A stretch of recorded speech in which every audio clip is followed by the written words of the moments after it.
Good evening, everyone. It's 6:03, and I'd like to call to order the Redistricting Commission meeting. My name is Bronson Blackson, and I was appointed as the chair of this commission. What I do is go around the table real quick and have everyone introduce themselves and say what district they're from, and then after that, I believe the city secretary will get our oaths accomplished and taken care of, and we can move from there. Good evening, Lauren Sanchez, District 1. Jorge Gonzalez, I am District 2. I'm Michael Rogan, and I'm in District 5. David Koch, District 4. And Kelsey Root, I think I'm District 4. I'm Vanessa Smith, I'm District 1. I'm Deli Gonzalez, I'm District 5. And then we have some alternates in the second row over here. Hey, Lacey Pittman, Demonic, District 2. Stacey Baker, District 5. Nancy Hardy. And I don't recall my district. Three. Okay, that's what I thought I was, but all right. And then we had Jessica Zavala, District 3. August Martin, District 3. Okay, very good. So I'm going to turn it over to Amy. I think we have some oaths that we need to complete real quick, and she's going to have us get those going right now. Thank you. So I'm Amy Buchanan. I'm your city secretary here at the City of Farmers Branch. And I've given you two forms before you. Some of you've already filled out. One of them is a statement of office. Anytime you do your oath of office, you take an anti-robbery statement, which just states that you haven't taken any monies to run for the Redistricting Commission. So, and I hate to interrupt you during you eating, but we're gonna just stand up as a group and just take an oath of office so that we can get that over with. So please stand, repeat after me, and raise your right hand. I state your name. Do solemnly swear. That I will faithfully execute. The duties of. Redistricting Commission. And will to the best of my ability. Preserve, protect, and defend. The Constitution and laws. Of the United States. In this state. So help me God. So if you haven't already, sign your form and pass it to Argery, who will be coming around to pick it up. Thank you. You're welcome. And then before I forget, I wanted to acknowledge, we have a couple of council members present. Councilmember Merritt over here. Behind me, we have Councilmember Driscoll. And then over here, we have a +1, Councilmember Ratana, who just came back from Hawaii, so she's maybe a little jet lagged. But I wanted to make this kind of informal, but this has been on my radar since before I was elected. I felt like this was just a super, super important thing that we got right whenever the time came, and the time is now. And so in the corner over here, we have Bob Heath, and he was one of the attorneys that originally worked on this when we did this back in 2012, it was, I believe. Whatever, something like that. And then with him, he has his GIS genius, Sherry. And so I'm going to turn it over to them, and they're going to help us kind of understand, and they're going to kind of, I think, present this initial assessment which was given to council back in November, maybe? Yeah, I think so. Okay, and as Bronson said, my name is Bob Heath. I'm with firm Bickerstaff Heath Delgado Acosta in Austin. Also Houston and El Paso, but I'm from Austin and most of our attorneys are. I did have the honor of representing Farmers Branch in a couple of lawsuits challenging the at-large election system. The first one we were successful in, which preserved the at-large system. The second one, which was after the 2010 census, the numbers changed, and we needed to go to single-member districts, so we helped draw these districts, and they were adopted and approved by the court back in, I think it was 2013, is that what you said? But anyway, so what I'm going to do right now is go over what we call the initial assessment. And that's what we do for all the cities and counties and so forth we represent around the state. We represent about 100 jurisdictions in each redistricting cycle. And we did this for the city earlier, but we think it's important to go over it with you because obviously you're going to be having to make these decisions and make recommendations. So first thing we're going to talk about in the initial assessment is the law of redistricting, what legal requirements we have to meet in our final product. And then we'll talk about what the process is, and finally get into what the numbers are. And then after that, Sherry is going to set up her computer and show you what the software program is that we're using, and when we will have drawing sessions down the road, and you can be drawing districts or working on districts and show what will happen if you move a block here and what the software will show you and how that will work, just to give you a little orientation. We're not going to be drawing any districts today, but let you see how the system works. But the first thing is what's the law, and there are basically three principles that we need to be aware of, and then a fourth, which used to be something that we had to satisfy, but I still think it's important to do it and to abide by that, and I think we can get into trouble if we don't. But the things that we have to follow under the law, first thing is one person, one vote. It's a constitutional requirement, and basically it is the districts have to have essentially equal population. And the next thing is Section 2 of the Voting Rights Act. And basically that says that you can't adopt election practices that are discriminatory to protected groups. And that would be racial minorities or language minorities. And so that would typically be African Americans or Hispanics. Hispanics are the language minority that this applies to. It will also apply to persons of Asian descent. But here, the biggest group, of course, is Hispanic, and that's what we're going to look at. But we'll look at all of them, all of those. The next thing is Shaw versus Reno, which is a case, came out, I think, in 1906 or so. And while to comply with Section 2, we have to pay very careful attention to race and ethnicity when we're drawing districts. Shaw says, don't pay too much attention to it. Sort of puts us between a rock and a hard place because we've got to hit that happy medium. But it limits the use of race. And finally, Section 5 of the Voting Rights Act, which was the provision that applied to certain states, largely in the Deep South, but other areas as well. And if you fell under Section 5, which all of Texas did, you have to submit any change in election practice or procedure to the Attorney General of the United States for approval before it could be implemented.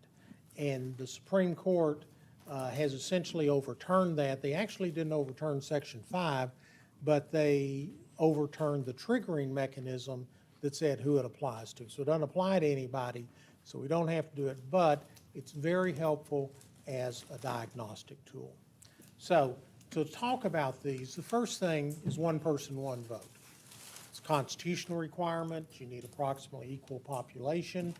And for our purposes, for city council districts, what we're aiming for is a total maximum deviation of under 10%. And that's basically the standard for anybody except congressional districts. We don't have to worry about those, but congressional districts are covered by a different provision of the Constitution, and they have to be almost exactly equal.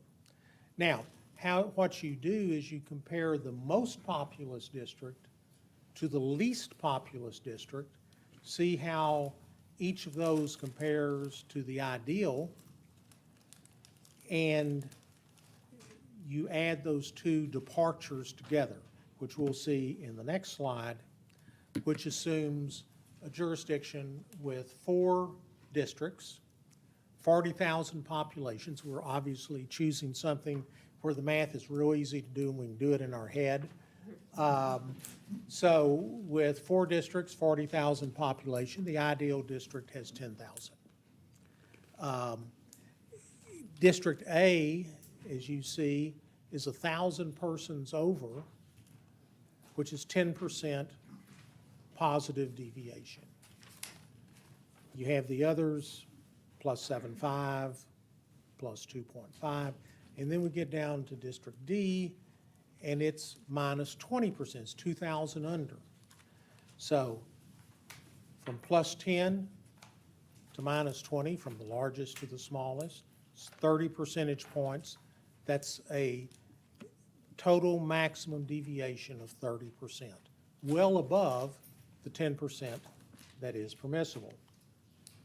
Now, we're going to be doing this on the basis of census data. We're going to use the 2020 census. They report population at the census block level. For an urban area such as this, a census block is almost always a city block.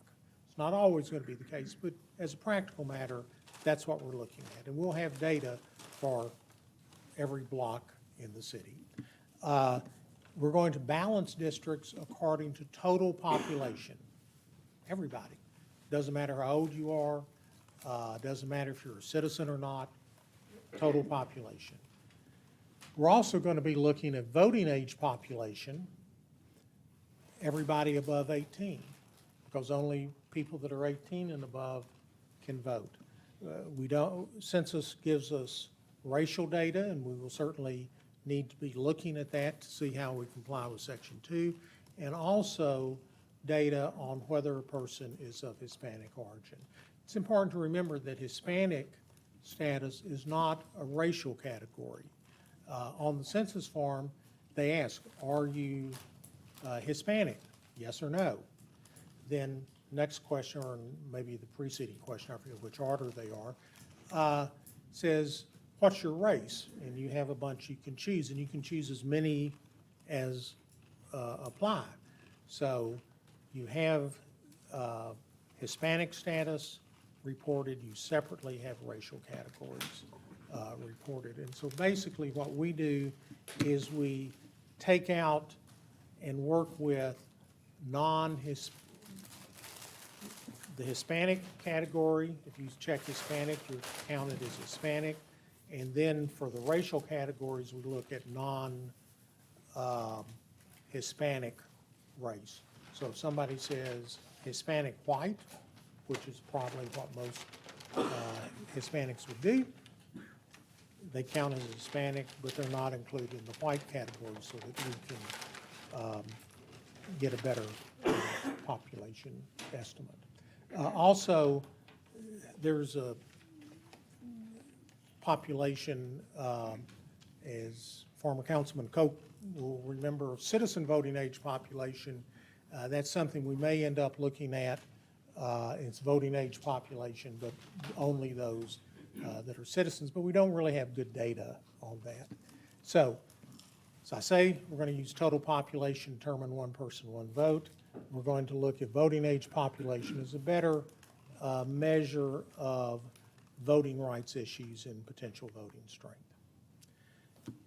Section 2 of the Voting Rights Act, we talked about one person, one vote. Section 2 says you can't discriminate on the basis of race or language minority status. And generally what we're going to do, and what you generally need to do to comply with Section 2, is to avoid cracking or packing. Cracking, also known as fracturing, means that you divide minority voters to fragment their voting strength. So let's suppose you have a district where you have a fairly compact group of a racial or ethnic minority that if left together would dominate a voting district. And instead of drawing them into a district, you split them in two, half going one place, half going the other, and then they don't dominate either of those other two districts. That's cracking, and it's keeping them from being able to exercise their electoral strength. Packing is the opposite. And that's where you concentrate minority voters when, if you did divide them, they would be able to elect multiple candidates. An example would be, let's say you have, you draw a district and it's 100% minority. Well, doesn't need to be 100% minority to have effective voting strength. So if you cut 40%, 50%, whatever out of that, put them in another district, they would have voting strength in 2 districts, not in 1. And we talk about this in this context in the term of minority voting rights, but basically cracking or packing is what's going on all across the country when you hear about gerrymandering and redistricting and so forth. It happens with Republicans and Democrats because Republicans, for example, want to draw Democratic districts that are 80, 90% Democratic because those votes become very inefficient. Elect 1 person, not 2 or 3. And Democrats do the same thing to Republicans. So, but that's not illegal in the political sense, but it can be in the voting rights, under the Voting Rights Act for minority issues. Now, 14th Amendment, Shaw versus, under the 14th Amendment, which is also the amendment that says 1 person, 1 vote, but the Supreme Court came out with a case named Shaw versus Reno. It limits race-based decision-making in redistricting, and the court asked, was race the predominant consideration in drawing a redistricting plan? Did you just look at race? Was that all you were looking at, or the main thing you were looking at? Now, obviously, we know you have to look at race. So they're saying, well, if you do look at race, and if it was predominant, did you use it in a narrowly tailored way to address a compelling governmental interest, such as complying with the Voting Rights Act? So did you do it sort of as just what you need to do and not too much? And here is an example. This is case Bush versus Vera. This is from Texas. This is Harris County. And it was the 1991 redistricting.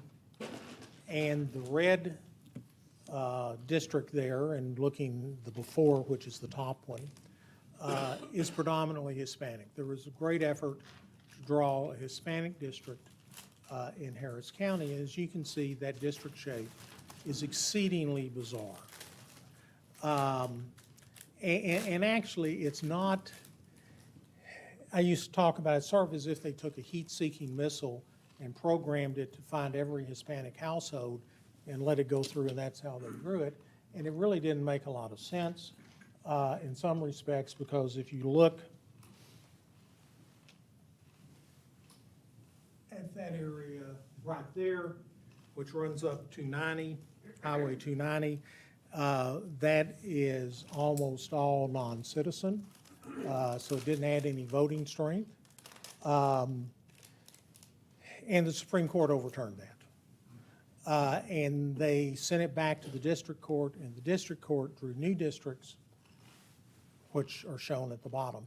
Actually, the new district is not that much different in the Hispanic percentages. And the light green district, by the way, is an African-American district. It's the 18th Congressional District's green, 29th is red. And there's not that much difference than the bizarre ones, but that's one that makes sense, that the court felt was narrowly tailored and was appropriate.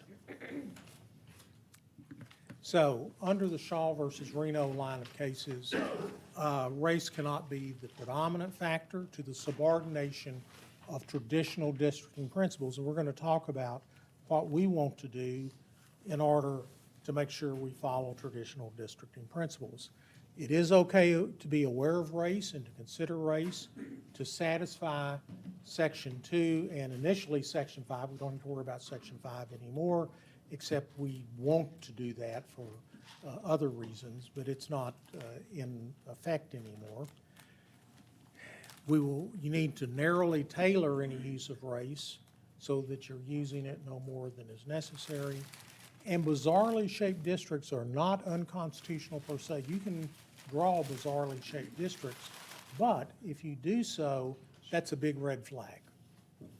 And I have worked with cities where, for example, in the city of Houston, there is a district that I think is very bizarrely shaped. Some political scientists said it is the least compact district in the United States, and that's probably true.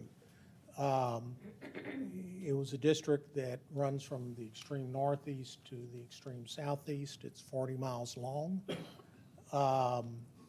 But it made a lot of sense given the geography of the city, which you have to consider, and the areas that were put together, which I used to say that they're like two peas in a pod.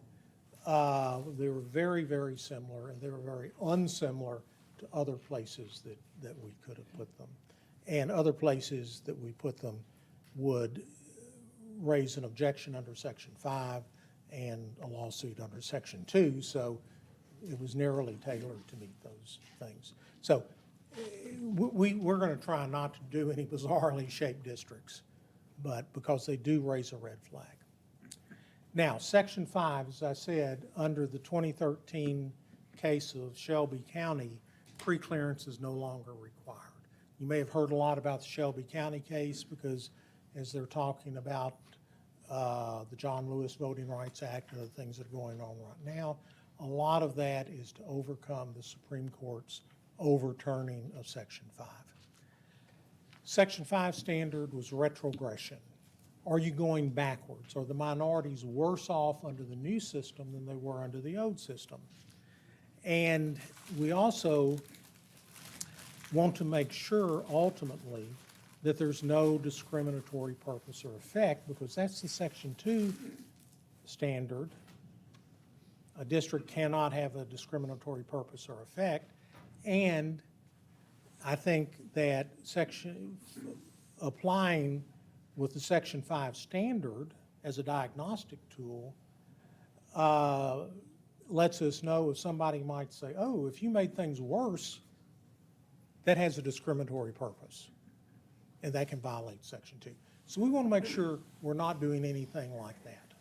So that's something we'll look at to see if we're making things worse than they were. And in deciding that, we look at a benchmark. The benchmark is the standard that we apply, and that's the old map using the 2020 census. Now, I said we're going to do some things, or suggest we do some things, to try and make sure that we don't get into these problems that might arise under Shaw versus Reno. You know, that we're not going to have race as, we're going to consider it, but it won't be the predominant consideration. And by the way, when I say race, as I said before, Hispanic status is not a racial category, but for shorthand and in talking about legal principles, when I say race, generally we're encompassing both Hispanic status and race, just for purposes of making this a little shorter. But the criteria we suggest, and has the council adopted this? Do you know? They have adopted these. We're going to follow identifiable boundaries. We're going to use streets and things, creeks and things like that, that people can see on the ground, that can know what the boundaries are. You know, we're not going to put somebody's property line that nobody knows what it is. We want to maintain communities of interest and neighborhoods to the extent we can. We can't always do that, but to the extent we can, we want to keep a neighborhood together or a community of interest together. We want to use whole voting precincts if possible. We've been talking about that. That's probably not going to be possible here in Farmers Branch. the ideal district size is a little over 7,000 persons. An election precinct can have up to 5,000 voters, now it may have less, but with the districts are small enough as we move and try to make something 10% bigger or whatever, we can't move a whole voting precinct to do that in most cases. If we were in Dallas, I think we could do that. In Houston, we always ask Houston to do that, and they always do. Some other places, we say, you need to use whole voting precincts, they don't. But in this case, if we can use it, we will, but it's probably not going to be possible.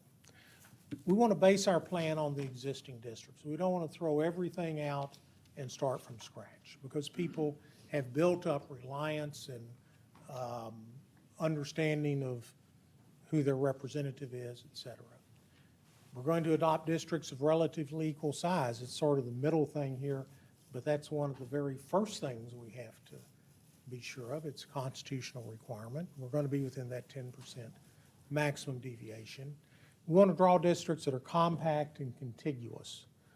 Contiguous, everything touches. You don't have it in two different parts of the city. Keeping incumbents in their district. Now, I think that in the charter, it says we should be neutral to incumbents. And I think basically what we want to do is we don't want to go and say, we're going to throw somebody out.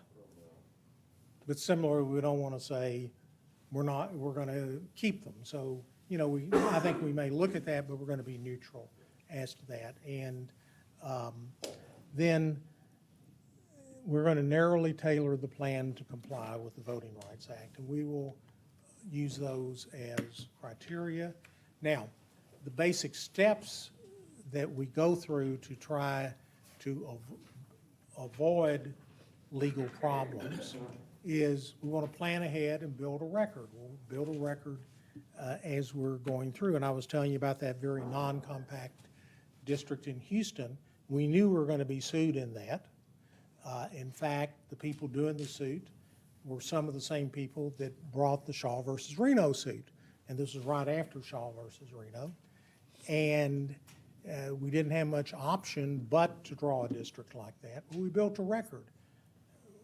We showed exactly how areas were alike, how they were different, and it was quite an extensive record.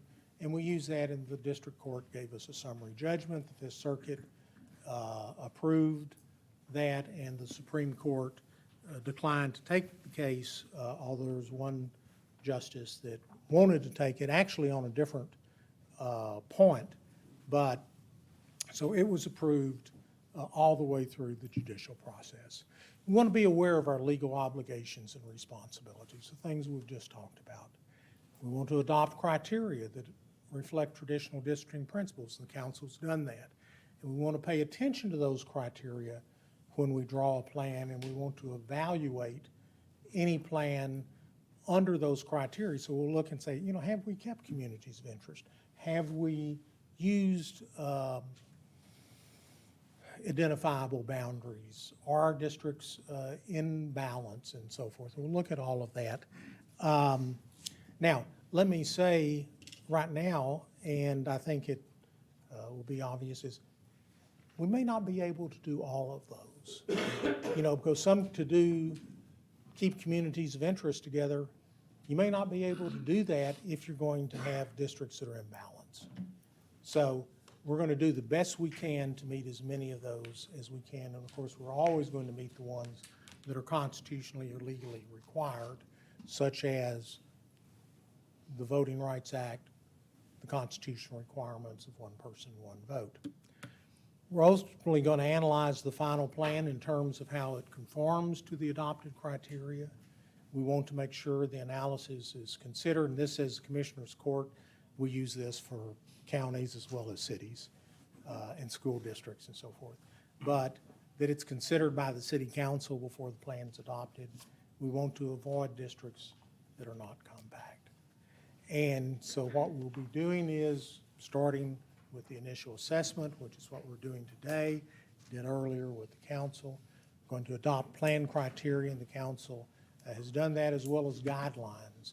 And the guideline ordinance basically says that if citizens are welcome and invited to submit plans and submit comments, but if you're going to submit a plan that redistricts the entire city. Don't come up with a plan with one district. And the reason we don't want people to do that is you draw one district, but it affects everybody else. And you can draw one district and make it impossible to draw the others. And we have had that situation where somebody comes in, they draw a plan. This is a perfect district for what they were looking for, but it cut off a portion of the city that we couldn't put in any other district. So it's one that clearly doesn't work. We want any of those plans and comments to be in writing, even though we will accept oral comments. We would like something in writing, at least get people's name, address, so we have a record and we can communicate with people. We're going to have opportunity for public comment at a hearing. We'll analyze the comments and ultimately adopt a final plan, which will be implemented. Election precincts will be reconfigured. That will probably be done by the county. One thing, as I said, we're probably not going to be able to comply with the county existing precincts simply because of the size of our districts. One thing that's pretty good is that Dallas, as I understand, is a vote center county so that you can vote anywhere. You don't have to go to the high school or wherever it is that your regular polling place is. You can vote anywhere. And so that makes it a little easier. Also, they use what they call now sub-precincts. They've changed the name over time, where you may have a precinct, and then because you have a city line or something that goes and cuts it, they have a sub-precinct, like instead of precinct 407, it's 407-1 or -A or whatever.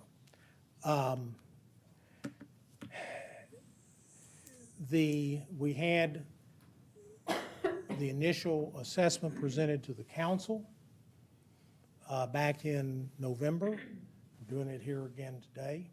And then next with you, we'll do a first drawing workshop. We may have many other meetings in this, but here's typically what we do. We have a first drawing workshop. We'd have a second drawing workshop. We would work these out. These will be public. Public will be invited. And ultimately, we may have some public hearings or other sessions in there. Ultimately, we'll get to final adoption.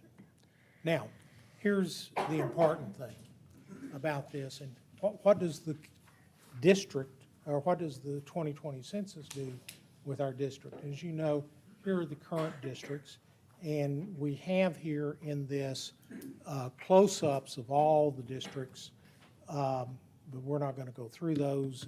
I think they may be in your handout. But this is the important thing right here.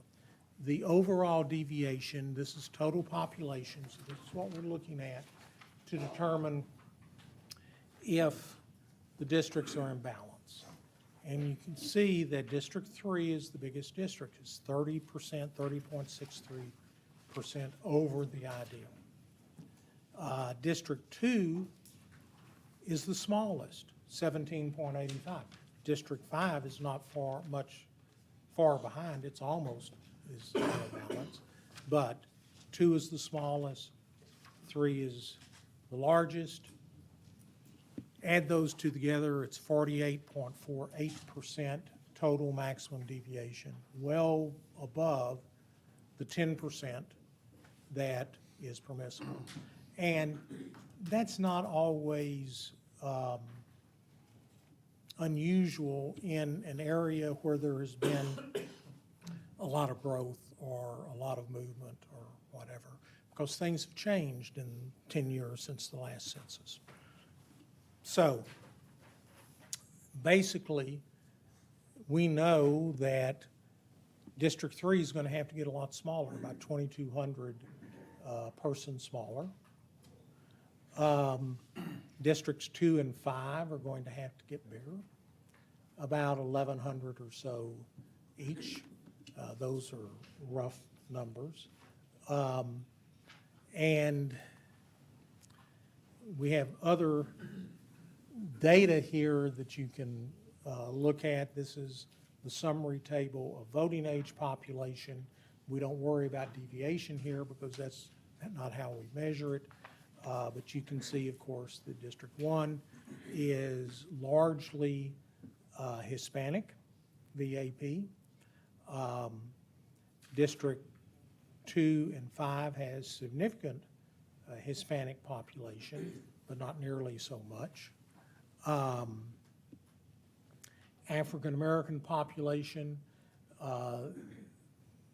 that population is not as extensive in any district and is probably too small to be a major part of a district. You have the Asian population, which is something that, you know, we will look at, but again, it's not necessarily that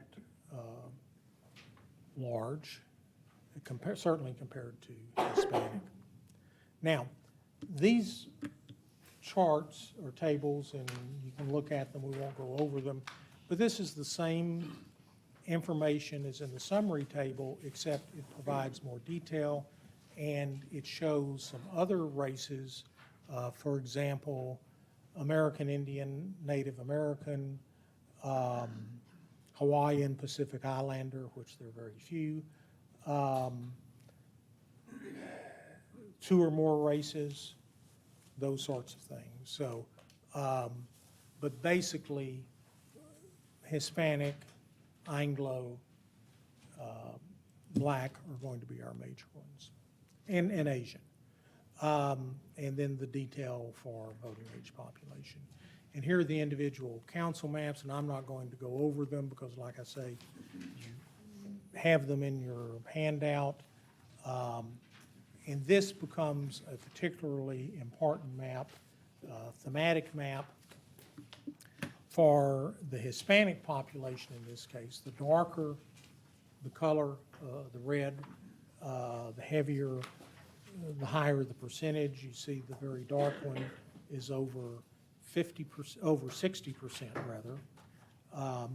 And you can see that in District 1, that's where there's a significant amount of Hispanic population, some in 2, some in 5, not as much in some of the others. And remember, what we're going to have to do is take population out of District 3. We're going to have to add population to 2 and 5, and we certainly can alter the boundaries of 1 and 4 if we want to, or if you want to, and believe that that is appropriate. Here is similar map for the black population, and it's much more scattered, smaller. You don't have the over 60 or the over 50, and I'm not sure there are any over 40% blocks in there. And this is the Asian percentage. It appears that the heaviest Asian population is in District 1 and District 3, in that area east of Stemmons. Some population elsewhere in the city and scattered around the city. So anyway, that's the basic data that we're going to be working with.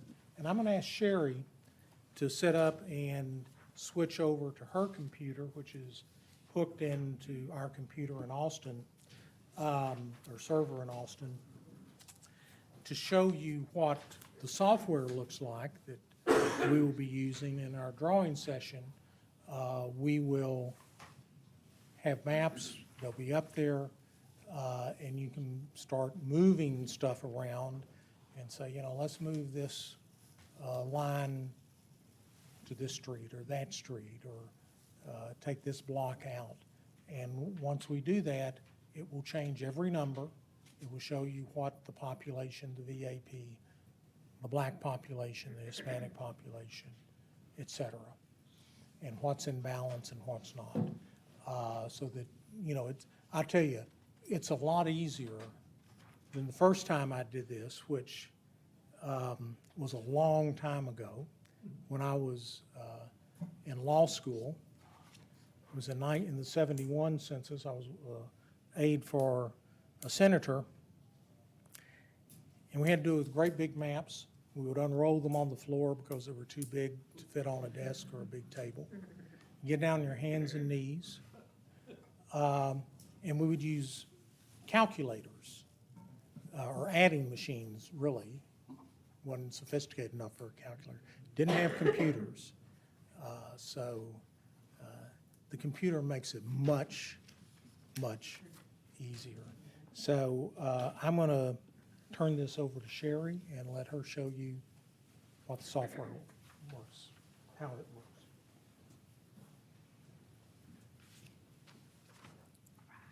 Hello, my name is Sherry McCall, and I've been working with Bob for almost 25 years. He's taught me everything I know, and he always reminds me of the maps on the floor with the adding machine. And if you'll give me just a second, I'm gonna pull my laptop up here and get us switched over. Bob, may I ask you a question? Yes. So are districts reconfigured every census? Well, you want to reconfigure district, well, actually, in your charter, it says that you have a committee that's appointed the year after the census is released. Right. So that's going to be every 10 years, and that will be a charter requirement. You have to look at it. I don't have the charter in front of me to say if it actually says you have to do it, but generally what people do is you look at the census numbers, see how the new census works in the existing districts, and that will either say they're in balance and they're not. And if they are not in balance, then you really need to redistrict, or you're likely to be sued and you will lose. And actually, and Bob worked with us in the language we put in the charter, actually, when we actually did the charter amendment, because for a couple of elections, we were, here, let me use, we did this. A couple of elections, we actually ran on just under the federal, the agreed judgment that we entered into in the single member district suit. And, but the charter language itself is pretty, tracks pretty closely to many of the guidelines that Bob, has already shared with you that we're required to do from a constitutional and voting rights standpoint. And we did that intentionally, so that, again, every 10 years, we have to have this group appointed so that at minimum, we at least do this analysis, go through this process, and if it requires a redrawing, then we redraw. Yeah. If the analysis comes out miraculously, which is rare, that your districts are all, pretty much intact, they all come up, within the tolerance allowed for, the ideal population in the districts, then we just go on down the road and leave them the same, if you want to. Yeah. So, because there may be some redevelopment that occurs that may change. It may not necessarily change the population, but it may change the interest in the nature of a district, even if the population doesn't change. So it may warrant some other kinds of changes that aren't necessarily voting rights. They're kind of voting rights in constitutional one man, one vote thing, but not necessarily. But the problem, the thing is, the charter requires this process every 10 years. If we didn't go through it, I think the Federal Constitution and Voting Rights Act would force us to do it anyway. Yeah. Right, because you would, if you didn't do it, somebody's gonna look and see you're out of balance, they're gonna sue you. Right. And as Kevin was saying, it's pretty rare that you're not, or that you are in balance after 10 years, but getting our stuff set up here. Typically, and we do, I said about 100, like 80 to 100 every cycle. And I was thinking it was normally about 2 or 3 we would have that were in balance. This year, for some reason, it was much more than that, probably 5 or 6. Is that about right, Sherry? In balance? But Tarrant County, how many did we have in balance? 5 or 6? Sherry, did we have 5 or 6 in balance this time? Something Yeah, it was about that, 5. which we were shocked at. The biggest surprise was Tarrant County, which is 2-point-something million, and it was within 2%. Their districts were within 2% of the ideal, less than 2%. And which was much more in balance than it was 10 years ago. But what happened, it's not that it didn't grow, it grew a lot, but it grew fairly uniformly in the 4 commissioner precincts. Denton was in balance. Both of those decided to go through the process anyway. Okay, and Sherry, Okay, now. we have power now. So what I've got up here, the name of the software is Edge. It is made from our vendor up on the East Coast. It used to be called Autobound, and the new version for 2020 is called Edge. And I'm just going to kind of go over some of what the windows look like and where your data is going to be sitting, and I'll show you a couple of examples of moving stuff around. Don't worry, by the time you're done, you'll know where all these buttons are, just like I do, and you'll be very familiar with it. But running along the bottom of the map, you see all the numbers. We call this a matrix. You'll hear me refer to the matrix, and that is where all of our numerical data is stored behind the map. This is all the data that goes with the blocks and the plan. And across the bottom of that, on your left-hand side, you'll see the districts 1 through 5. And then the first column is all persons is an equivalent to total population. So this is your total population that Bob was talking about earlier that we want to do the 1 person, 1 vote with.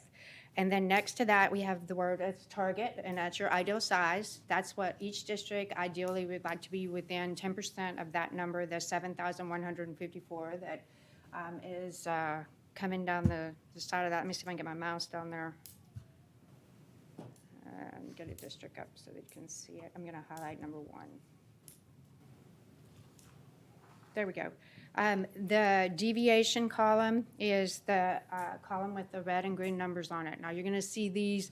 This holds the percentage as you make the assignments. You'll see them switch from red to green. You'll see an up arrow or a down arrow on them.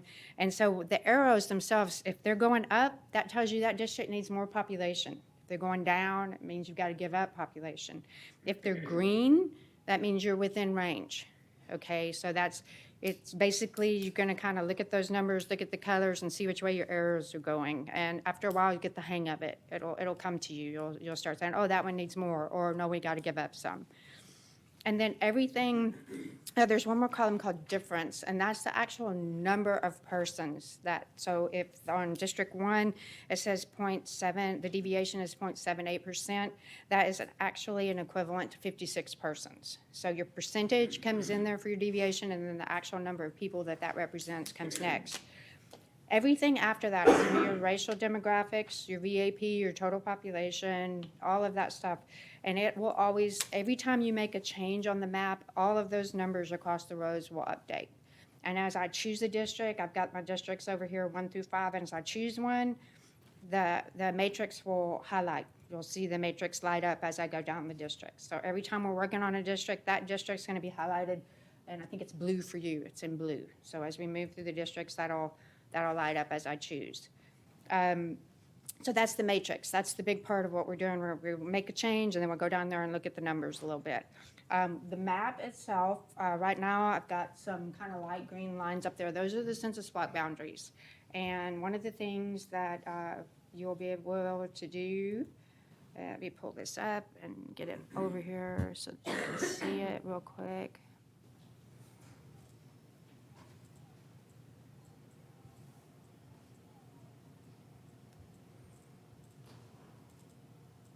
The census database is very large. They have a lot of fields and columns, and you'll see me scrolling through this stuff often. There we go. Oops.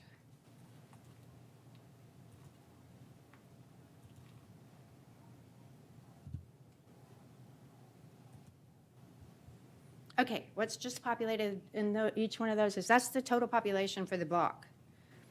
So as we work through this, if you need to say, well, how many people are in that block? Then we'll turn this layer on, and it tells you how many people are in each one of those census blocks. As we zoom in, let's see, get a little closer. Right through here. As you zoom in, you'll start to see the houses. Those little gray shaded areas are the structures. You'll start to see the houses. I have several different kinds of base maps we can put up. I have aerial photography that we can look at if we really need to zoom in and try to figure out what something is or where something is. We can switch the base map to an aerial photography. Then I've got these kind of maps that will tell you where the structures are and the landmarks and stuff, and we can change those as we go back and forth. And then, of course, the census numbers are popped up in the box. We have what we call the thematics. When Bob was showing you the thematic maps, if we're looking for areas that have some Hispanic concentration versus areas that do not, I'll have a thematic map that will put circles up, and they'll tell you, like, these blocks have 50% Hispanic in them, and they'll have a little orange circle in them, so you'll be able to visually see where your Hispanic population is as we work through the city and make changes. The changing of the districts is really easy. I do want to mention one more thing up here in this top box. Up in that, we call it the blue box, but that blue box up there that says 4848, that's your overall deviation of the plan. So anytime you're doing work on the districts, you can always look them in that box to see where you are, how far you are from the 10% or how far under or over, but that is going to do your overall deviation for you. And the box next to it will tell you where the deviation, what's driving that deviation, which districts are making that deviation with that number. So right here, we know it's 2 and 3 are driving that deviation number right there. And then to assign, it's real easy. We just kind of select them. I say that. Did I do that? Yes. We're going to go to 1.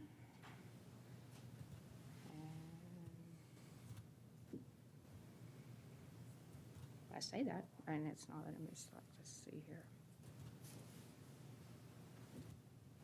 There we go. And my cursor on, I don't know if it's small for y'all, but the cursor's bigger for y'all than it is for me, and I really need my readers, so I'm just going to fess that up right now. I am really looking for that cursor on my map here. Okay, so see, we've selected a couple of blocks there, and say we want to move those to another district. Say we're going to put them in 1. Okay, and if you look down here over on the bottom of my box on the far left side, it tells you the population is 201 people. So it will sum up whatever I select, and it will tell you how many blocks we've selected. And then if we're going to move that to District 1, I've selected District 1, and we just hit Assign Select. And if you watch the matrix, it's going to change down at the bottom. And we need to add some more pop for it to move. Those are already District 1. Oh, I am in District 1. Hang on a minute. Let's go to District 2. Actually, let me get my cursor. No, it wasn't 1. I do want it on 1. There we go. There we go. Those 2 blocks, they moved. If you look down here, it moved the deviation to 3.59. It's still within 5%, so it stays green, but it's heavier. It's got more population to it. And as you add, you can keep adding.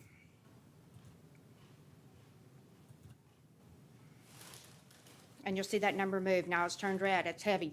It's heavy, so we put too much in. So you kind of work back and forth and kind of fine tune the areas, and you move back and forth. If you decide, oh, I don't really want to move that, we can always undo ourselves. I've got an undo button, and it'll back you out.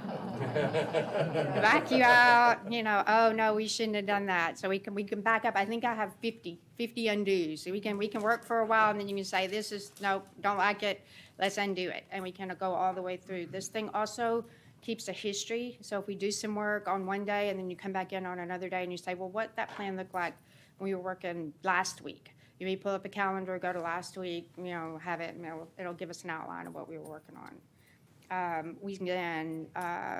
We can bring in city data. I'll have the neighborhoods. We won't have any neighborhood polygons, so that we'll have those turned on while we're looking, so you can see where the neighborhood boundaries are, so we can kind of keep those in mind while we're drawing. You can add, we have an incumbent layer, so we can tell where our incumbents are. We have voting precincts, but they're really big, and as Bob was saying, that's probably not going to be incredibly useful for us while we're doing this. Any other data that we deem is appropriate to look at while we're working with this, we can load this in as a mapping file and have that available to display as well. So, and then, of course, we generate the reports and the maps. They're in PDF format, and then we can get those out to y'all to review. So that's the gist of it. There's some more stuff in there, and you'll see it as we continue on. And obviously, if you have any questions now or at any time, one thing I was thinking of mentioning, you know, when we start having drawing sessions, what we often do, and what I would suggest we do, but if you have a different idea, we're here to listen to you. Is that we may draw up a plan, or would typically draw up a plan to say, okay, here's one that brings everything in balance, complies with the Voting Rights Act, but we understand that that's not the plan that you're likely to adopt, because you're going to look at local concerns and neighborhoods and stuff like that, and have your own ideas, which are probably going to be a lot better than ours, that say, no, this doesn't belong here, move this, move that. But that can be something to start with. Also, if you have plans, we put those, give them to us, we'll put them in, we can start with those. But I think often it's easier to start with something that's in balance rather than something that's 30% out of balance, and that it saves a lot of time, but ultimately, the decision is going to be yours to make. And ultimately, I guess the council's. Hey, Bob, I got a couple quick questions, and then I want to open up to the rest of the commission. So, one of my questions I wrote down was, do the changes have to follow a physical boundary? And then Sherry went on and talked about the minimum change size. Is it a census block, or can those be cut further down? Because if you think about it, that might not, I'm just curious how that functions or works. Technically, they can be cut, but we really don't like to do that. And you know, for one thing, once we start cutting them, we don't have data. We're estimating. Right. We have cut some, for example, City of Galveston. We ended up cutting a couple of blocks there, but that's because they had crazy block sizes. For example, running 30 city blocks, but it's between the seawall and the shore. It's on the beach. There's nobody there. And so we cut that. Another one was along the harbor, and it ran 30 blocks or so in regular blocks. And length was all a single block, but we used the aerial photos, and we found there were like 3 trees or something where we're going to cut it, but there weren't any houses, there wasn't any population. There may have been like 3 or 4 people, but they were way on the other side. So, you know, so we cut that sort of thing, but typically we really don't like to cut blocks. Okay, and then my last question was, can the block population data be compared, or can it be overlaid against previous block data from our last census? I have your blocks from 2010, and they are in a shapefile mapping file format. We can pull them in to this map, and I can label it with the total population just like I did this, and we can kind of look at them side by side and kind of go about it that way. But the 2010 database is completely separate from the 2020 database. Right. They are not they are not, switch over one from the other. We can just export that out and use it as a guide if you want to do it that way. Okay. As we saw our census numbers come back, we were kind of shocked. We had been watching the previous years, and it was a lot higher than what we ended up with. And so I wanted to, some of those areas I was looking at, I was just curious where they were previously, and you can, and some of these areas they're not new development there, so it's the same neighborhoods and the same houses. And I think when we start looking at this, on the west side, we have all new development. What was fields and farmland and hay bales in 2010 has now got houses and apartments and thousands of houses and thousands of apartments. So that's a big change, and that didn't add up to what we got, so. There is a couple of ways that we could kind of maybe do something from the outset. Is I can do a PDF map. It would be a pretty large format one that you'd be able to zoom in on, but I can go in. One of the issues that we'll have when we try to compare block to block is exactly because of what you just mentioned. These blocks do change. They do not, your 2010 blocks may not look like your 2020. So a one-to-one comparison is not always possible. But I can do a map, or do a map where I put the 2020 blocks on there, and I can overlay the 2010, and I can label both of them with a different color. And you can kind of have a graphic, like a steady graphic, if you want to kind of, if there's some areas that you want to zoom in and look at. But you must note that the block configuration shapes might not always be the same. So it's not always a one-to-one comparison. Another issue that we have this time that we didn't notice as much last time, but I've seen a little more of it this time, they have a disclosure avoidance policy that the Bureau has implemented. And it, for lack of a better, more scientific way to say it, it moves people around in order for them not to have their identity revealed, or their, if you end up with a block that has 5 people in it, you can kind of deduce what those 5 people chose on their census forms. And so the Bureau has a very convoluted, scientific way to kind of move people around just a little bit, or maybe out of the block that has a few people into the neighboring block. So you may see a block and you say, clearly, there's 8 houses on that block, and there should be no more than, 16 to 20 people, and it's reading 25. Well, that could be you could see a little bit of disclosure avoidance noise in there. So there's a little bit of that going on. And I've seen it I've seen it a lot already in some unpopulated areas as well as some populated areas. Yeah, they started doing that more this time. They always did it in the past to a lesser extent.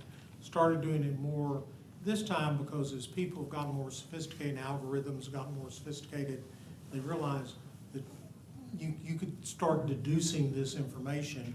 The general idea is that while a particular block may not be absolutely correct, most of that is going to fall out because you're going to be combining 200 blocks. So if this one moves somebody from here to here, but they're both in the same district, it all balances out. That won't always be the case, but that's what we have to deal with. The Bureau has put as documentation for this disclosure avoidance that once you aggregate about 150 people, you have escaped the effects of disclosure avoidance. At that point, you've got enough people and enough area that you're not going to see it. So there's just a little bit of caution when you get down to that granular level and you start trying to compare one block to another, is you're just not going to have a one-to-one comparison in most cases. Perfect. That was my last question. I guess I'll open it up to the rest of the commission. If anyone's got any questions, feel free to. Nancy? Yes, you both, and what Bronson touched on just a moment ago, and you both have addressed this as an aside, but the housing stock, the difference between single-family neighborhoods we'll be looking at and multifamily. Farmers Branch, for instance, has, over the last 10-year block of time, increased tremendously on our multifamily populations. Are we going to be taking that into impact our valuations, or is it just person to person, numbers? Well, for determining if something complies with one person, one vote, if they're in balance, you're not going to consider that. Okay. Whether they live in an apartment or single family or whatever, doesn't really matter. Now, if you're making a judgment, is this going to be an effective district electorally? You may look and say, hey, people that live in apartments don't vote at the same frequency as people who are in single-family residences. And I don't have data on that. Actually, in the first case on the at-large districts, that became a point of a particular place up in the northern part, voting precinct, where the western part was mostly apartments. The eastern part was single-family. The plaintiffs decided that the same voter registration ratio applied across the district, which it clearly doesn't. We went out and I think did geocoded every voter, so we knew exactly where every voter was. And of course, they were almost all in single family, so that their data was essentially wrong. So, so anyway, it's something you can look at, but it's, you know, we're not gonna look at it for one person, one vote, but it may give you an idea of how effective a district will be electorally. And I don't want to suggest that, gosh, nobody that lives in an apartment votes, because obviously that's a generalization that's wrong. But there is, you know, I think over the long haul, it's less likely than single family. Well, I wasn't looking at it as a negative if they were multifamily. Yeah. But just what the impact in laying out a demographic district and addressing our numbers to make them come to the ideal district size, if that had any impact No. on whether it was Not apartment on or the single ideal family. size, I don't Okay, think. thank you. By the way, one thing, just, I'm gonna brag on Sherry a bit, on the software. I'm gonna mess up. Watch. We've been using earlier generations of this software for 25, 30 years, whatever it is. And she has worked with the developer as to what ought to be in it, and has done beta testing, and we've had the person who created the software come down and train people in our firm on how to use it, but she has communicated a lot with him about what the software ought to do. And sometimes he listens and sometimes he doesn't. That is true. Sometimes he doesn't listen, but for the most part of it, the software itself is really geared toward the redistricting function, so it's pretty limited in just that respect. One thing to note, they did take the software out of, we used to run in ArcMap software, regular GI software that everybody uses, and they've taken it out, it kind of stands alone. So we spend a lot of time passing stuff back and forth between the two, and that I did not ask for. Anyone else have any other questions? I had a question. Are y'all gonna provide us the block that the, council members live on so that we can make sure that when we're moving blocks around that they are still in their district? We have that data. We know where they live, and we can show that. But that's a neutral topic, Let me right? say on that issue, Yeah. you know, somebody who obviously who lives on the edge of a district is obviously more in danger of being moved as opposed to somebody who lives in the middle of your district. Because, you know, because basically your boundaries, as we shift them, we're gonna do kind of like Sherry was showing, you're initially probably gonna be looking at the blocks on the edge to just try to shift the boundaries some. You know, again, keeping in mind kind of your major streets, kind of your parks, your schools, and all that kind of stuff. You're looking at that, but that's typically gonna be the starting point. And so if you have somebody who's living literally virtually on the existing district lines now, you kind of have to be careful. So we'll be paying, you know, I mean, like I said, they'll be paying attention to it, but, you know, so you just have to kind of look at that. Didn't they say that was a neutral factor, or it shouldn't be considered a positive or a negative factor, it was a neutral? I forget the page that was on, but. Yeah, that's what I was trying to look through. Yeah, there's no, the charter, as opposed to some guidelines would say, you know, protect your incumbents. It doesn't say, you know, it basically says, you know, do the best, the intent is do the best districts without regard to where your incumbents are. That's what it means by districts. Now, that's why I say, if it turns out this group recommends and the council decides to go with that recommendation, what you consider to be the ideal district, as you move the boundaries around, and it just happens to be, you're moving a couple of census blocks that happen to include one of your incumbents because they happen to be on the edge of the district, and that's your recommendation, and that's your recommendation. Okay. So what happens if you do that, and this Councilman 1 and 4 are up next? Yeah. And we use a map that has one or both of them moved out of those districts when this becomes effective. Are those council members going to be forced to resign, or do they get to serve out their entire term? Well, I'm gonna defer to some extent to, Typically,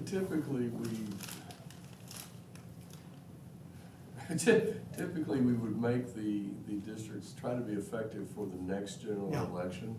I think it'd take effect yeah, the you next time. generally don't wanna cut somebody's term short that Right. they've already. So they serve out their terms, I might, to the next time around. Or at Yeah. least, hopefully it's somebody who has less than a year on a term, so we don't have to have a special election, because we will probably, I just say we as the city attorneys would want to avoid that, but. Right. And I don't wanna talk, definitively, because some of this is gonna be on your charter. Right. And Kevin and Pete are gonna be more familiar with that. I've read it, but I haven't worked with it as much, obviously, as they have. In counties, for example, state law addresses that. And basically, if you draw somebody out, it's going to be effective at the next election. And I think typically that's the best way to do it, because somebody was elected to a 2-year term, 4-year term, whatever it is, and people elected them to that. And my thought, but you're the ones that make the decision, where it says you're gonna be neutral as to the incumbents, that you're not necessarily gonna put them in, but you're also not gonna go out of your way to kick them out. Correct. And I think when you do kick somebody out, one of the things is, you're making the decision as whether that person can continue to represent that area, not the voters. Right, and you talk about, gerrymandering districts, because of racial or political parties or whatever. I mean, it's not also unknown in the world of politics, a gerrymandered district to attack a specific incumbent either. Yeah. So, I mean, that's been known to happen as well out there, and I think that's really, as much as anything, that's also an issue the charter provision is aimed at preventing, is trying to, like Bob said, trying to target an incumbent by carving them out of the district. And so, so that would be something we would probably be, certainly the city attorney is recommending against. Yes, ma'am. I'm just looking for a definition on one of the criteria. What is meant by communities of interest? Well, hard to define, but certainly, it talks about neighborhoods and communities of interest. A neighborhood might be a community of interest. If you have an area where people, because of that geographic location, or because of the fact that they have gathered there, have some sort of communal interest. Give you an example. In Austin, where I live, my house is in an area near the Jewish Community Center, which has 3 or 4 synagogues. It has the Jewish Community School, all sorts of stuff. And at least one of those, I think, is Orthodox, where people walk to it. So there is a large number of Jews in that neighborhood. In fact, my next door neighbor, we moved there, I got I think the Jerusalem Post or something that delivered, or the Jewish Herald, whatever, And I said, Ron, I think this was intended for you, not for me. He said, no, in this neighborhood, they just throw it everywhere. That's true. But, you know, I think you could say, gosh, there's a big area that is largely people of the Jewish faith. They have a community of interest. There might be a reason we want to keep them together. And in fact, if you go back, I'm not going to pull it back up again, but in that Bush v. Vera map, the Harris County one, you may not have noticed, but one of the non-minority districts was also sort of strangely shaped. It was down at the bottom. But the reason for that was a largely Jewish area, largely Democratic. It got put in the Democratic district, not in the Republican district. But those were communities. I tell you, locally, for example, and of course, we also serve as the Richardson City Attorneys. So we're going through the redistricting process of them for their districts, beginning to kick off here too. I was involved in there 10 years. They have a fairly strong, in a number of areas of Richardson, you know, they identify with their HOAs in quite a few areas. I mean, and a lot of them are even voluntary HOAs. They're not even, you know, the mandatory HOAs, but that's how some of the communities and neighborhoods in Richardson have developed and grown over literally decades and decades. So that even the HOAs themselves are actually a significant political force in the city of Richardson.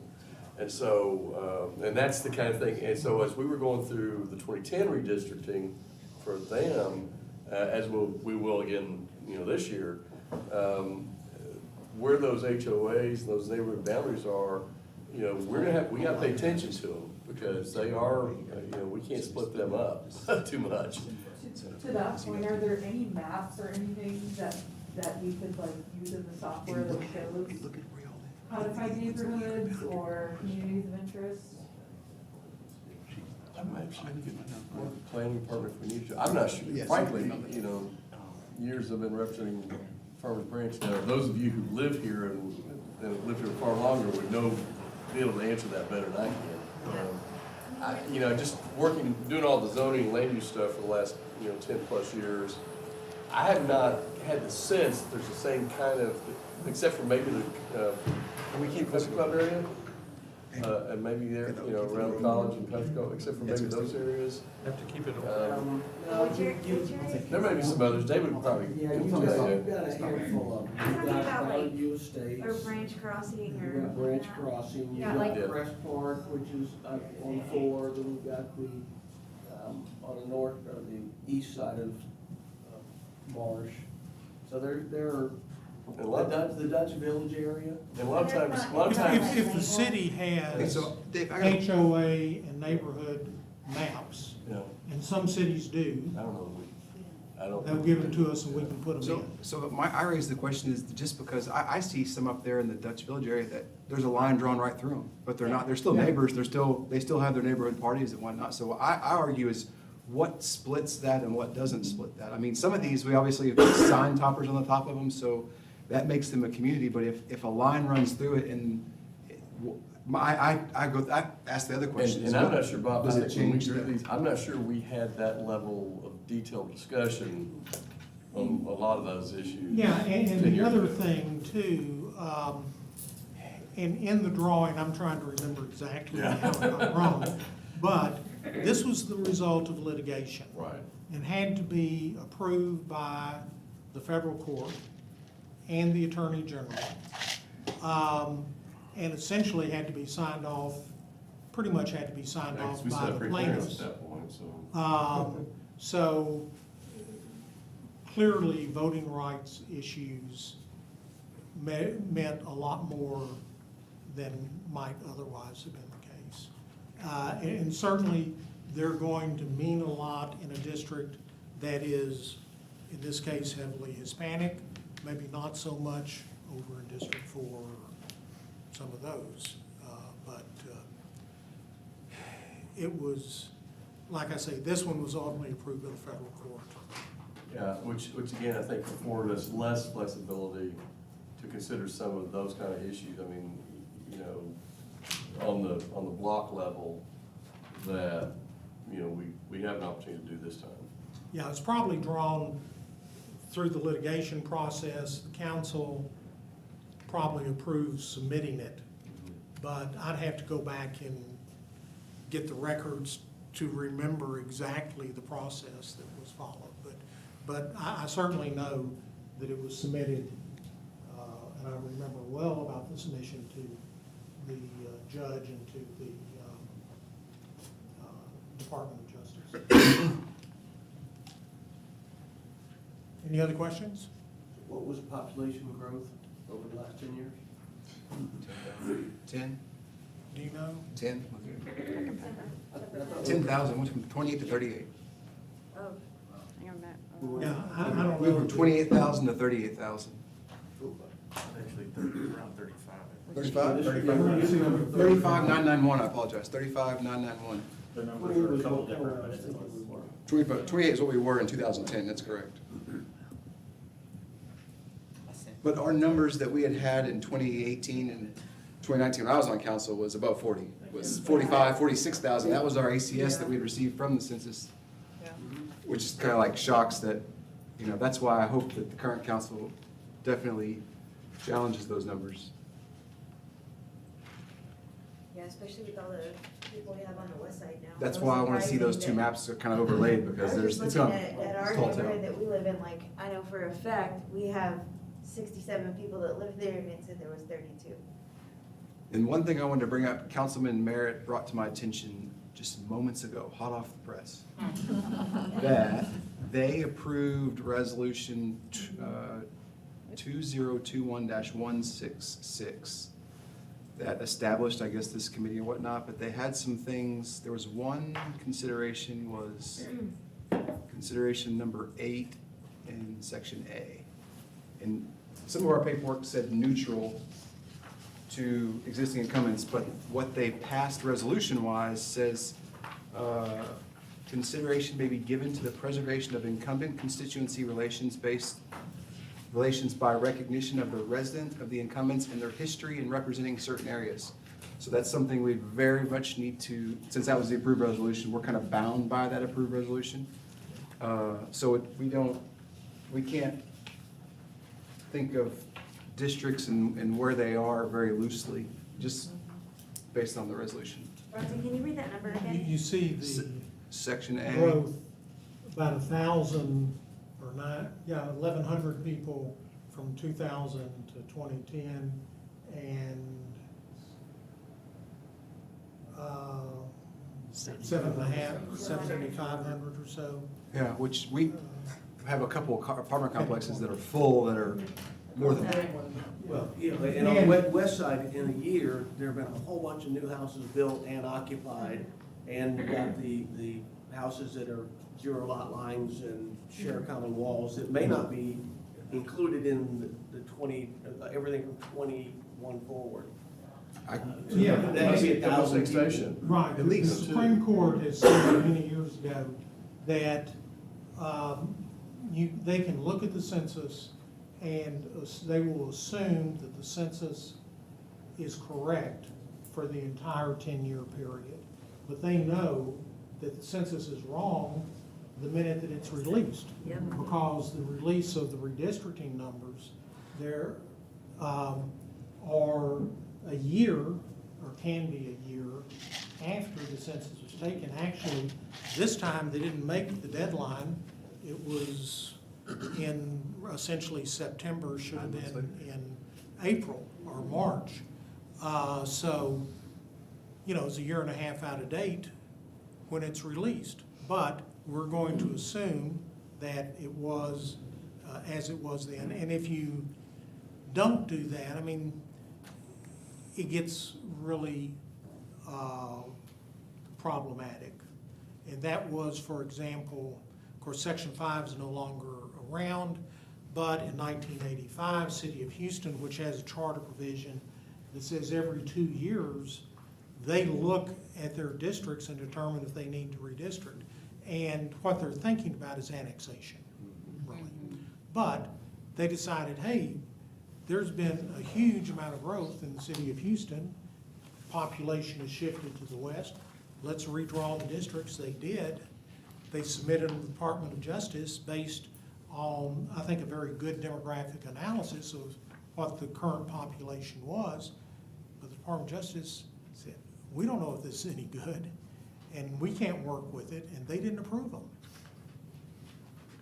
And that was the first time we represented the city of Houston. We hopefully helped them work that out and get approved. But when you depart from the census, it presents difficult problems. So I would not suggest doing that. Chairman Bronson, I just wanted to bring something up. I asked that exact same question during the council meeting because of the west side. And they, he said the same thing that you did because our projections were actually over 50,000 the last time. And that makes us eligible for federal funding, which was so important for us, which is why I asked, could we challenge that because of the growth on the west side? Because we were thinking on the west side, it would be well over 10,000 based on the apartments. However, they advised the same thing, that they had no precedent to do, that they've won anything when a city has challenged on the census. And in talking to other colleagues from DeSoto and Irving and a few others, they have the same undercount issues. So it's something that's happened across the nation. So just wanted to let you know, we did ask that question, and unfortunately, us as a council, we were advised that there is no precedent for us to be able to do anything, and it would count against us in our favor. And then also, it's just for you to take notes, I'll get the city secretary to send this out to everyone. It's resolution 2021-166, section 1A, number 8. Very specifically talks about the preservation of incumbent constituency. Is that the resolution that created this committee? Exactly, yes. Yeah. And if there's a conflict between this resolution and the charter, Kevin, what happens? Charter wins. Charter wins. Charter wins. That's an easy answer. Yeah, charter wins. So I have a question, and forgive me if this was already asked or I missed it somewhere. Is there a possibility to create another district? Well, you'd have to, that's certainly possible, but you'd have to amend the charter to do it. So the That's charter gonna limits take it an to election. 5, the charter limits it to 5 districts? Right, that's correct, isn't it? Yeah, and keep in mind, again, as Bob has mentioned multiple times, the current council structure is the progeny of a federal lawsuit. Rash. And part of the the settlement in that federal lawsuit, or part of our efforts in settling that lawsuit was to keep at least the council at the same size, member-wise, as we had prior to the suit being filed. The one issue you also get into potentially is a dilution issue. Of dilution of voter issue if you start creating more districts. Because now you're, because a group of people in an ideal district basically has when there are fewer members on the council voting, has more power than if you cut that and now you've got more council members voting against your council member. So, or for your, with your whatever, but, and so it creates a potential problem of being accused of trying to dilute, especially depending on how you draw those districts, dilute the minority vote. And so you have to be careful about that. And of course, then you've got a whole lot of other issues that go out of that. But as far as just relating to the topic of voting rights and one man, one vote, that's just some of the issues you have to deal with and have to face if you try to do that. So you keep referring to the lawsuit. Are you talking about the lawsuit that Farmers Branch was involved in? Yes. Okay, do you know the name of that suit? That was the Fabro. Fabella. Fabella. Right. And did it actually, was there actually a written opinion on it? Yes, there is. Oh, All very right. long written Very opinion. long. A very lengthy written opinion. And there's a judgment And we're not talking about, and we're talking about a very long written judgment, very detailed because of the issues that Bob raised in the litigation on behalf of the city by the senior judge in the district, who was a Republican appointee, by the way. And so, I think he was originally a Bush appointee, and Bush, I think he was originally either a Reagan or a Bush appointee. But anyway, so he, to take out a lot of politics, I mean, it's a very detailed, We keep There are actually referring to two it a lot as a favela- boundary issue, so I think it's important to have that as a read, to understand kind of the precedent behind it, because both of you keep referring to it a lot as a means to understand. The case didn't identify any boundaries. It basically said, we need to break up into, I think it said 5 districts. Give 60 days to district yourself, I've got it. Then we had to sit down as a city and decide how to do that, and that's where Bob's firm was involved. to avoid the court doing it for us, or Justice Department or somebody else. And we, and I can get you a copy of that. There are actually 2 favela opinions. There were 2 different cases. One was before the 2010 census, where the court ruled that the city did not have to adopt single-member districts. The other was after the publication of the 2010 census, and the demographics had changed over that time. It had become more Hispanic than it was before. And the court, and basically in defending the city, one of the defenses was the census isn't all that accurate because the numbers were difficult for us. But the judge ruled against the city, and that's the second favela opinion, and it's the one Judge Fitzwater did. And like I say, I can get you that opinion, we can send it to Amy, and the judgment. The judgment deals with the districts. And it basically is going to be a written judgment, and it will attach a map and the demographic data and stuff. Perfect, thank you. But I want to add to what Kevin said a second ago. I don't believe that adding a 6th, if that's what this commission just comes up with, is impossible. I don't think that that's out of the question. I think it's possible and doable, but it needs to be what works and what makes sense. It needs to make all those numbers turn green and be happy. And I think that's kind of what we have to look at and make sure. But the last thing I want to do is tell us we can't do something because it's just hasn't been done before or whatnot. It's very possible, obviously. Very, very quickly, the council would stand up a charter review committee to start talking about, something to be on a ballot in November, so it could be effective in the following May. So you have to start thinking about the logistics are tall, but it's not impossible. But it's obviously, we're here to do what's right and to make sure it all kind of falls back, in the most even, most, equitable state. And I can't say that that's the only reason why I sit here. Obviously you saw that I'm a non-voting member of this commission because I want to just make sure that everyone's voice is heard and everything is done in the most equitable for everyone here in the community, so. You're right, it can be done. It's, the city council would have to approve doing that, or alternatively, a petition could require them to do it. But if it were going to be effective for the next election, it would have to be done and on the ballot for November, which means that the council would have to approve it at least 78 days before the November election. I think the decision about to be made, probably, by May or so, in order to be able to get everything, all the ordinances and maps and everything be done, to be able to call the election, I think it's probably about August, end of August. I think 78 days before, on a uniform election day, I think it's 78 days. Is the deadline for calling the election, but obviously, I have to look at the code to make sure those dates are right. So, but you have to amend the charter to You have change to the amend the number. charter. And then the charter review committees are limited to every We have- years. You can amend it only once every Yours 2 ending in years. 3 and 5, yours ending in 3 and 8.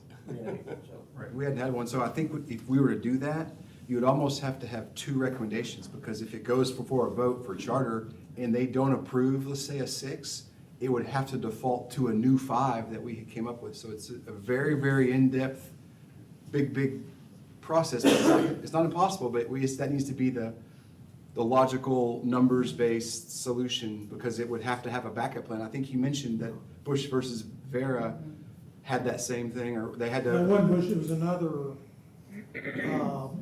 provision, it was another City of Houston thing where in the City of Houston, Bush v. Vera was congressional districts, Houston City Council districts, in 91, there was an effort to increase the number of single-member districts in Houston from 9, it was a 9-5-1 system, 9 single-member, 5 at large, 1 mayor, to,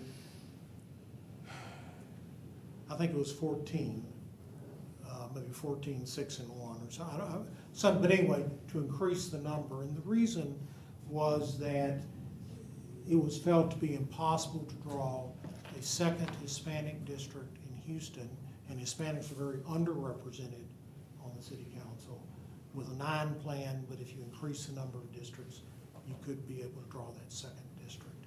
And so what the city did, and actually the legislature, they got the legislative delegation to do a bill to require all this for the city, for cities of whatever size, which was only Houston, to have an election on expanding the council. And we drew 2 plans, one with 9 districts, one with 14. It would be 14 if, so long as the charter change passed, and if not, it would revert to 9. We had to submit it to the Department of Justice and said, you know, here are 2 plans and here's the deal. And they sat around and didn't do anything until they found out if the charter passed. And then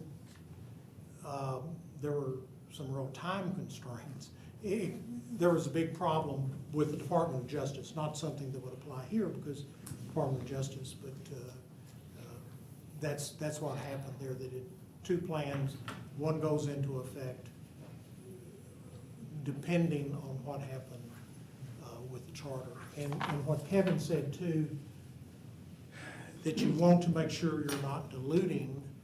One thing is you would be in better position if you went to a larger number of districts, if that made it easier to draw a second hit. Number one, obviously, to preserve the existing largely Hispanic district, which you can easily do with 6-district plan, can do it more easily.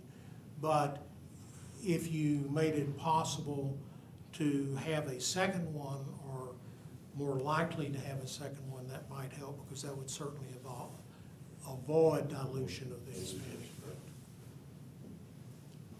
So if you did that, you know, it would help if you had another district that was heavily Hispanic. But we'd have, you know, if we go to 6 districts, we'll work with you and so forth. But that's one of the things that you'd probably be looking at. But I can't stand here and say, here's how the numbers are going to work, because, you know, we've got to get down and work with them.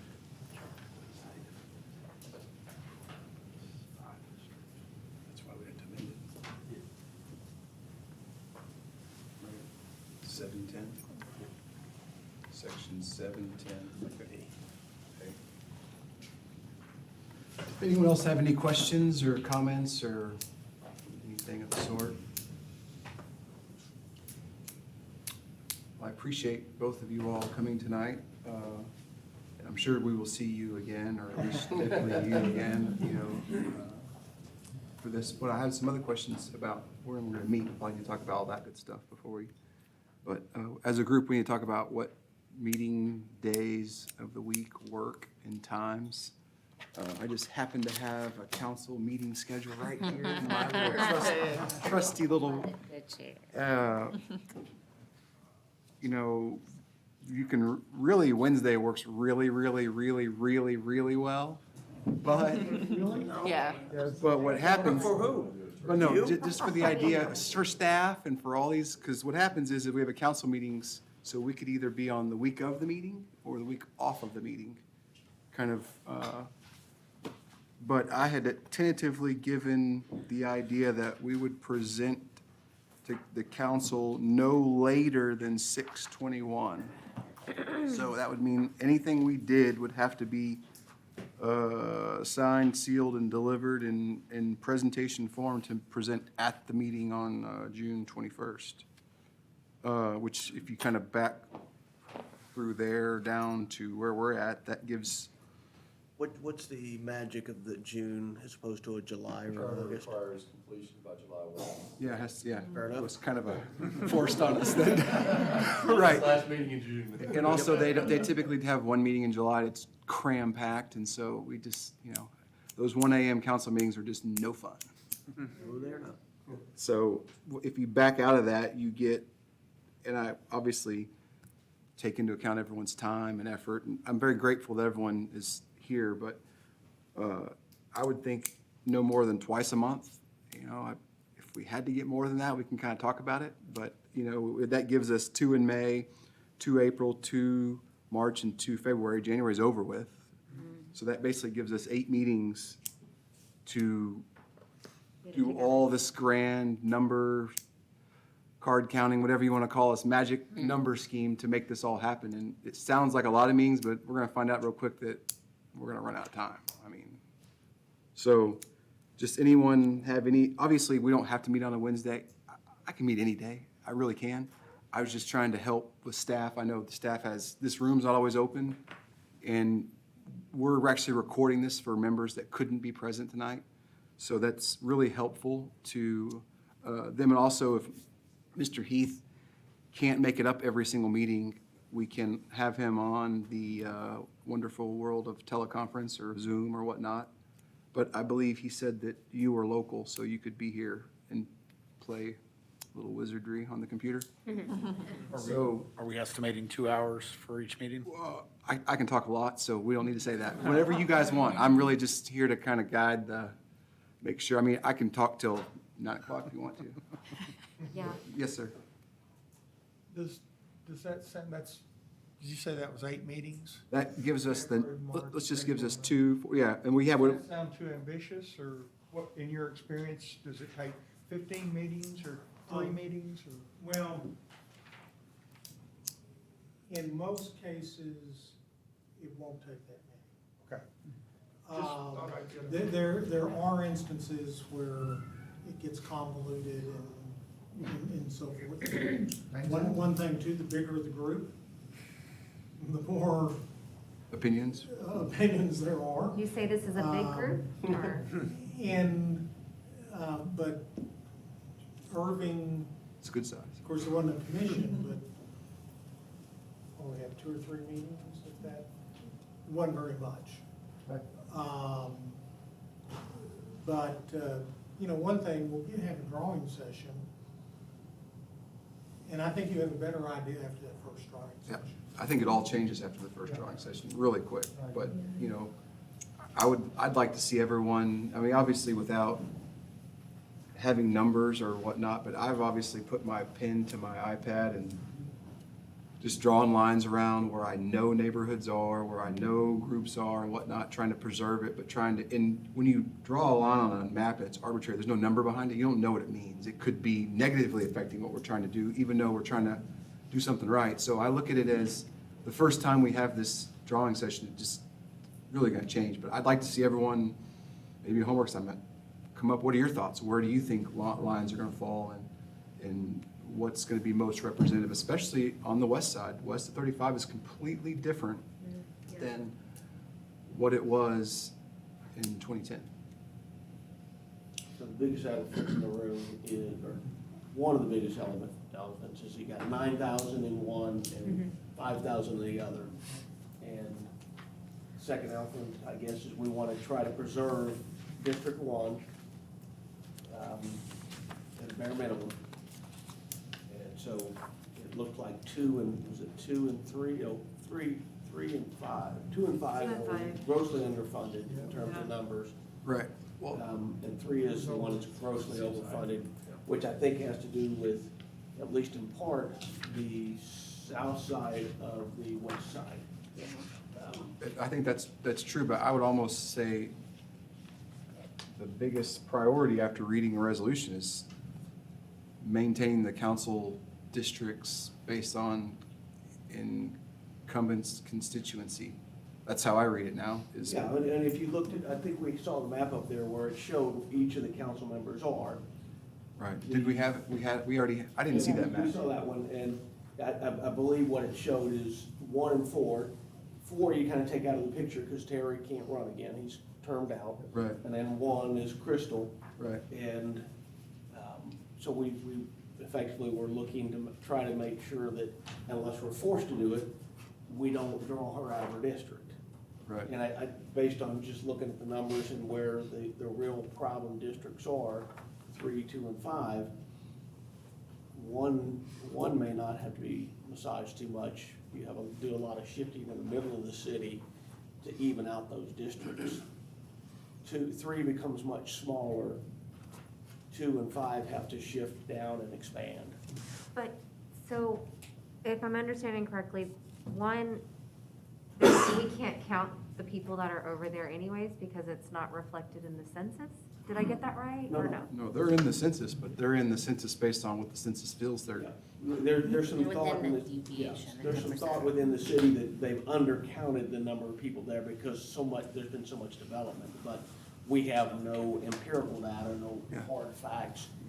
The only But there hard- could be like a We- lot more people and we redraw these lines and it's Right. wrong, so we're gonna have to do this again. This is gonna get done again 10 years from now, but once this is done, it's gonna, that's why this is so important, is this is gonna radically, not radically, it's the wrong word, it's gonna affect everyone because it, One thing to keep in mind is every time the cycle hits, I mean, for example, we're 2 months out from the census being 2 years old.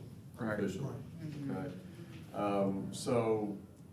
But we're always gonna be on that 2-year lag because of the timing on this process. I mean, unfortunately, you kind of make up for it on the back end 2 years later, or 10 years later by being 2 years late. So I mean, you catch up with it, you just don't, unfortunately, don't just take advantage of the 2 years of growth that's occurred since the census happened this time. We need to pick it up next time.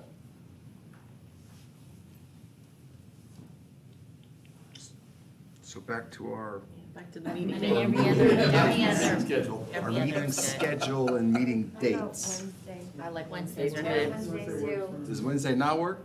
I'll make it work. Oh, yeah. Wednesday, Michael's Wednesday work? Me? Yeah. I'm retired, I can come. Unless I got a doctor's appointment. 6 o'clock is fine. If that's Well, that's fantastic, that's great. So what about all of our alternates? Does this kind of time work for everyone? I haven't heard anyone say no, right? So now Bonson, or- if we want to make sure we have an adequate number of meetings, Right. I think we shoot for 2 a month for the first month or 2, and we see how effective we are, and it may be that we're finished well before the June. No, deadline. I agree with that, but I think that we need to, I had to tentatively kind of write all this up to figure out how this was gonna work, so I've still got them highlighted on here, we can just tell the city what day, obviously we chose, now we need to determine, do we wanna be on the council week, or we wanna be on the council off week? I think the council off week is probably a little bit nicer to staff, but the council week obviously works as well, so, but the council off week is just the Wednesday following the council meeting. And they met this week, so it would be, So they met yesterday. right, so would we meet next week? This is an on week. We would want to be on an off week. Right, so if we were to So do we off meet week, again. would we meet next week? So if we were to do an off week, it would be February 9th would be Okay. the first, like February the 9th and 23rd, and then you have March 9th and 23rd, April 13th and 27th, May 11th and 25th, and then the 8th would be like just if we have to fine tune a presentation. So obviously, we could present on any of those council meetings prior to that, but we want to kind of give them an idea. If it seems like we're wrapping up in April, we'll give them a May date.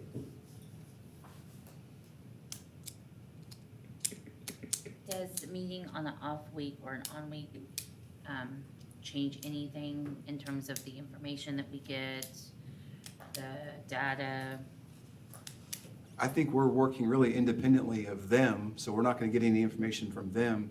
They may get a checkup from staff as to what happened, maybe a staff report that said, hey, what's going on? What did they talk about? Or they just show up.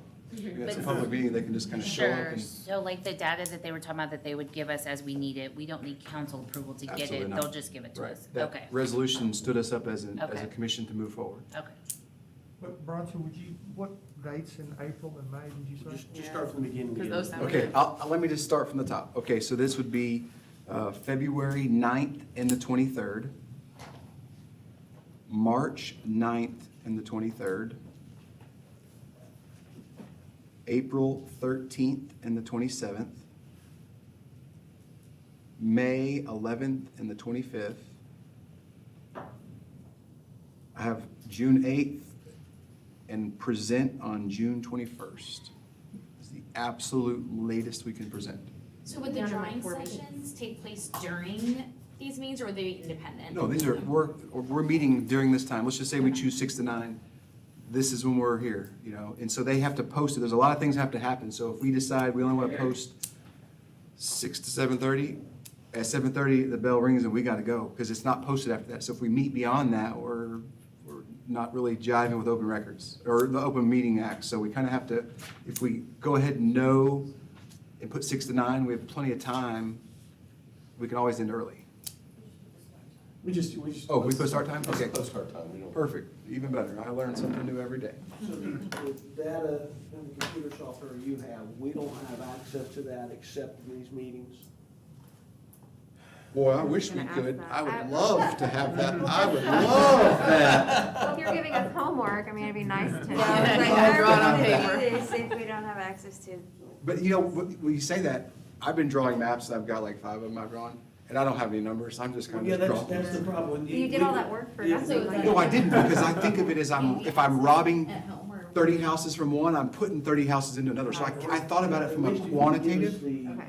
the blocks and to show the numbers, Oh, yeah. because then, Yeah. then. We can do could- that, sure. We could work with that, sitting at home and say, okay, we know this, we need 2,000 in this district, and we can look and see this whole geographic neighborhood gives us 1,600 of them, and. Right, and so that's what I was doing. I was not blind. I had the county parcel overlaid on there, so I had the little gray boxes. And I was counting, if I took out 10 houses, I put 10 houses in somewhere else. I wasn't blind. I was trying to just do with what I had. Yeah, but we can provide you with that data that you talked about, the number of people in each block and. How quickly can we get that? If we got our first meeting on the 9th, February 9th? Oh, yeah, absolutely. I can look on it this week and get it. So when, your data is gonna be, explain how we're gonna get it. Is it gonna be a PDF of each district that shows cell blocks? Yes, you have Or- options. Mostly, we're gonna go, this map is gonna be large. If you were to print it, it'd be like a 3-foot by 4-foot map. Well, I got one of And those. that's so the box, so if you're gonna put a number. Coming to your Yeah, right? Can you just send us each the I can 3-foot send- by 4-foot I maps? can send the PDF and to Yeah, the say city, and the secretary. city can distribute to you guys. Yeah, because I don't think any of us can print it out. But you don't need to. That's pretty Well, I'm not gonna do a print one, no. Zoom in. You know how much money that costs? And then you zoom in That's a plotter. on your computer, that's probably easier. I didn't hear what you said. Okay. Yeah, there's gonna email it to everybody. Oh, yeah, we don't want to kill trees. No, we like trees. Stumptown, remember? Okay, so did we say 6 PM? So they're gonna post for 6 PM if that's what I heard. And it's until we're done. Oh, yeah, we better be done before 9 though. I mean, do you guys want I'm some kids? I'm gonna recommend, and Nancy may chime in too. You know, I've worked with the last 3 charter review commissions, that Nancy's chaired both of those. I'm gonna recommend, and, you know, that probably the chairman work with Sherry or Bob and kind of set some tasks for these first couple of meetings of goals. And as best you can, set some time limits within which you get them done, because I think that'll kind of create an incentive. While, again, there's, this group is intended, as the chairman has said, nobody's gonna get cut off, everybody's gonna have their say, but it may cut down on some of the unnecessariness, and so everybody will kind of stay focused on the issues. And I'm just throwing that out there, and I think, like I said, my Chair Nancy, I think, would probably agree with that. It will not be a part of our, okay, she's asked the question, does the public comment hearing component come into effect of our meetings? So it's a public meeting here, but I don't believe there's time for public comment during our meetings, but the council has to take our recommendation, if I'm not mistaken, and give public comment. No, I think it would make sense to have, certainly the council should have a public comment period and a public hearing so that they can talk to the council. Right. And that, and that may push up, and in doing that, that may, the question then is, do you want the final report to be submitted to the council in time to allow that to occur? Or do you want a preliminary report go into the council, commented on, and then make the final report? I mean, it kind of. So we could have a preliminary report. Council can amend. Yeah, council can change anything. Right, Yeah. we're just gonna recommend it, I'm gonna tell you right now, we'll recommend to them, and they can say, yes, we like it, no, we don't like any of it, and they can just throw it all out, so we could. Whatever, Right, but what I wanna do is, I think a preliminary report's kind of a positive thing, so they're not just blindsided by what we're doing, they can kind of, be in tune and kind of understand, but I think if we, shot for at least after our first 2 drawing sessions, have some type of preliminary report back to them as to what this is starting to look like, I think it would help them. So you're thinking, try to give them, we do 2 reports, maybe 3 reports, so give them a preliminary in March 9th or 23rd? So by the March 15th meeting, we could have a preliminary report to them. March 9th or. March 9th is our work session. Well, no, March 9th is our meeting, but we would give them a study session little blip. I think we have a 5-minute window on I'm study sessions now. assuming we could amend that if we say, hey, we're not far enough along, we can push it. Right, We don't right. have anything set in stone. Right. It says we have to do it by that date, but. Something to shoot for. So, yeah, I think these are, idea of putting tasks and time limits is good. Nancy was really good about when she ran the charter review meetings, and we wrapped up, I think, after about 2 hours each time, so that nobody got tired or frustrated, but everybody had an opportunity to talk on every issue that we addressed. But she was very good about keeping it limited to enough topics that we progressed and got everything completed, and everybody got, nobody ever walked out and said, I got short shifted there, I didn't get to talk, or, so that was a good thing. I have a question. It is, are these considered public meetings? Yes. Yes. Okay, so we're required by law to provide a period of public comment for each meeting? Is that Well, right? not in. Not that type. No, it's not in the sense that, okay. No. I'll just say that. Right. I know. These are more workshop type meetings, these are not action type meetings. Okay. And final decision-making body type meetings. I know when I was on the ZBA, we had to state at the beginning of every meeting, just like the council does. Of course, we were Well, I a mean, quasi-judicial committee, so, board, so, okay. We'll talk about that, I mean, we may throw that back to the council, see what they say. I will say it's a typical practice of boards, commissions, the council adopt it, it's not something required by law. Okay. In that sense. Any additional questions or comments before we wrap it up? Going once? Move to adjourn. Going twice? Oh, I will second his move to I adjourn. don't think you get to second. I don't get to, you're right, I can't vote, so someone has to, there we go. We're adjourned at 8:02. Thank you, Bronson.